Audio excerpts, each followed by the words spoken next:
City news కథనానికి స్పందన. మూరం అక్రమ దందాపై దృష్టి సారించిన మైనింగ్ శాఖ అధికారులు తురగలమద్దుకుంట, ఎనబోరుగుట్ట, బొంపలిగుట్ట బోర్ల నుండి నిలిచిపోయిన అక్రమ మూరం రవాణా. పెద్దపల్లి అయ్యప్ప టెంపుల్ ఆలయ హుండీ దొంగను పట్టుకున్న పోలీసులు 24 గంటలలోపే సీసీ కెమెరాల ఆధారంగా నిందితుడిని పట్టుకున్న పోలీసులను అభినందించిన ఏసీపీ గజ్జి కృష్ణ. జిల్లాలోని వాహనదారులు సకాలంలో వాహన పన్ను చెల్లించాలి. పెద్దపల్లి జిల్లా రవాణా శాఖ అధికారి పి రంగారావు. పెద్దపల్లి జిల్లా కేంద్రంలో జిల్లా వైద్య ఆరోగ్య శాఖ ఆధ్వర్యంలో పొగాకు వ్యతిరేక ర్యాలీ. ప్రపంచం ఎదుర్కొంటున్న సమస్యల్లో ధూమపానం, పొగాకు వాడకం ఒకటన్న డిఎం&హెచ్ఓ doctor Pramod Kumar.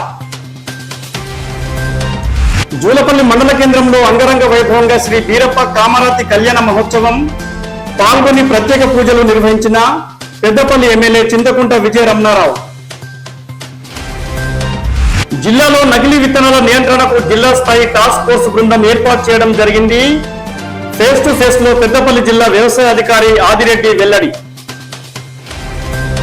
Gollapalli railway gate వేసినప్పుడల్లా దాదాపు అరగంట పాటు నిరీక్షిస్తూ ఇబ్బందులు ఎదుర్కొంటున్న పలువురు వాహనదారులు, ప్రయాణికులు రైల్వే గేట్ వద్ద అండర్ గ్రౌండ్ బ్రిడ్జ్ నిర్మించాలని రైల్వే అధికారులను కోరుతున్న పలువురు వాహనదారులు.